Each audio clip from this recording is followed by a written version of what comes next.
Pour l'amendement suivant, Monsieur Clouet, pas de problème. Merci Madame la Présidente. Donc toujours disponible évidemment pour défendre la grande banque, ou plutôt ici ses salariés, puisque nous le savons toutes et tous, le régime de la Banque de France ne tombe pas du ciel. Il a un peu plus de 200 ans, il a été créé par le citoyen Benjamin Delessert, dont on notera que à l'époque, il a commis une erreur sur le calcul des taux de cotisation, grâce à laquelle il y a beaucoup d'argent qui a été accumulé par le régime, comme quoi mieux vaut les erreurs d'un révolutionnaire que les bons calculs d'un macroniste pour équilibrer les comptes. Mais ce régime spécifique de la Banque de France a déjà été l'objet d'attaques assez virulentes, puisque les majorations de bénévolence ont été supprimées. Et en dépit de vos attaques, les projections du corps sont sans appel. Le régime va de mieux en mieux et chaque projection de 2012 à aujourd'hui montre que les ressources propres ne font qu'augmenter. C'est donc un régime qui se finance tout seul sur 30 ans, un régime qui est rentable.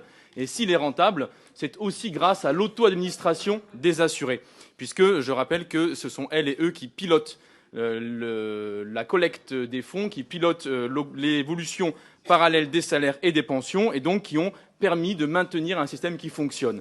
Il vaut donc mieux, là aussi, avoir des assurés qui gèrent leurs comptes plutôt que d'avoir des experts comptables du gouvernement qui viennent les plumer. On le voit donc, l'équilibre d'un budget, c'est une question de démocratie et aucune caisse n'a plus de sécurité que la surveillance des fonds par les assurés eux-mêmes et elles-mêmes. D'ailleurs, cette caisse ne reçoit pas d'argent de l'État, ne reçoit pas de subvention pour son budget de fonctionnement. Donc, on se rend compte que même lorsque vous proclamez vouloir récupérer de l'argent, vous parvenez à en perdre. C'est assez exceptionnel. Enfin, cette caisse est profitable puisqu'elle verse des excédents lorsqu'elle en constitue au budget général. Donc on a un intérêt à son existence. Bref, pour nos finances publiques, pour les droits des salariés, et notamment celles et ceux de la Banque de France avec lesquels nous marcherons demain, nous proposons la suppression de ce passage du texte. On ne va pas repartir, Monsieur Clouet. C'est par rapport à votre amendement, Monsieur Clouet? Oui, très bien.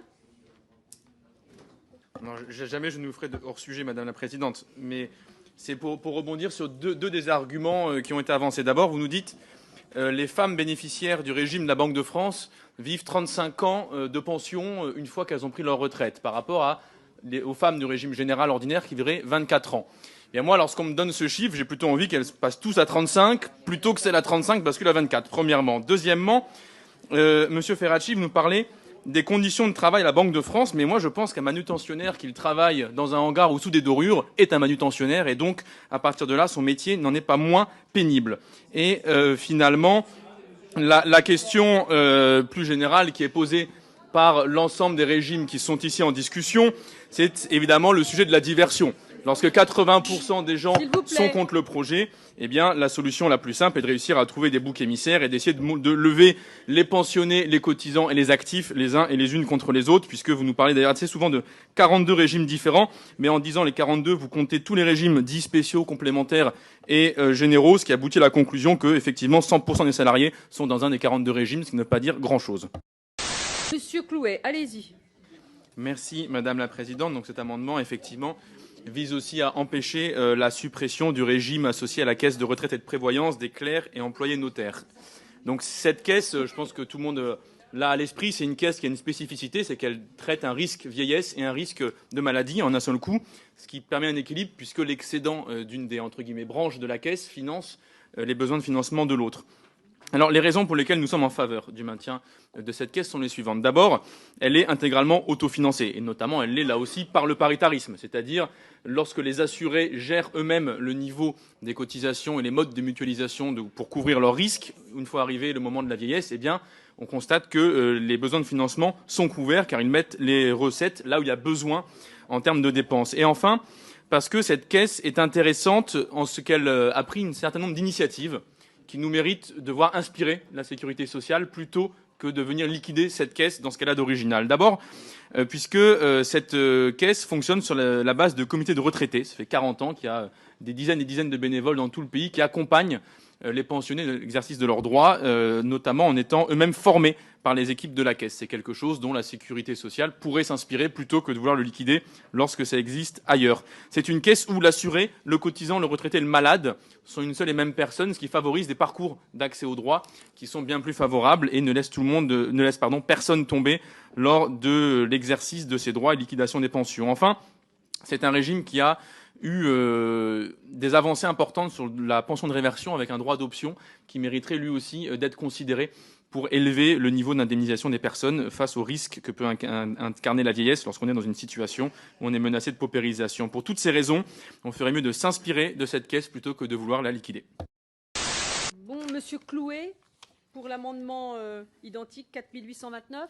Oui, merci Madame la Présidente. Donc, un amendement lui aussi qui vise à maintenir les caisses de retraite qui sont sur la sellette avec vous, puisque ces caisses de retraite, on le sait, on l'a dit, existent pour donner un horizon plus général au monde du travail. Le principe d'avoir des caisses de retraite spécifiques, des régimes pionniers, c'est de tester des choses, d'inventer des manières de se protéger, de mutualiser l'argent, qui peuvent ensuite inspirer le régime général pour avancer.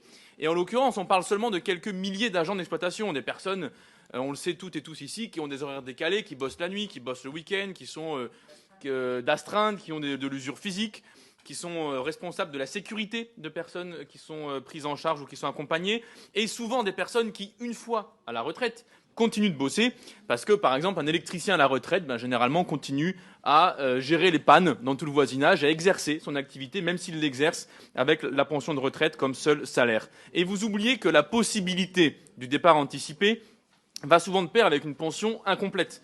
Parce qu'on a d'un côté des corps usés, abîmés, de l'autre un manque d'années de service actif, et donc on a une réduction du niveau de la pension qui est effectivement perçue. D'ailleurs, on ne sait pas quelle est la part réelle de départ à 57 ans. Tout le monde en parle, il n'y a pas de chiffres, on n'en sait rien. On ne sait pas non plus combien ces régimes ont reversé à la caisse de solidarité, à la caisse générale, puisque, vous le savez bien, il y a la compensation vieillesse généralisée depuis 1974 qui fait que ces régimes dits spéciaux contribuent au régime général. Combien ont-ils apporté? Et donc, dit différemment, combien est-ce qu'on leur doit? Et si jamais vous vous en prenez à ces régimes, c'est évidemment parce que ça continue votre offensive contre la pénibilité au travail. Vous avez supprimé, on s'en rappelle bien, les 4 facteurs de pénibilité: charges lourdes, agents chimiques, vibrations mécaniques et posture pénible. Apparemment, en Macronie, le marteau-piqueur, c'est bon pour la santé. Et plutôt que de supprimer un régime de compensation de la pénibilité, il faut plus que jamais l'étendre à l'ensemble des agents d'exploitation, des industries lourdes, électriques, gazières, des transports en commun, de Paris à Vierzon en passant par Toulouse. Très et pour bien, notre part, député, nous n'oublions pas que les régimes pionniers sont des régimes qui doivent nous inspirer.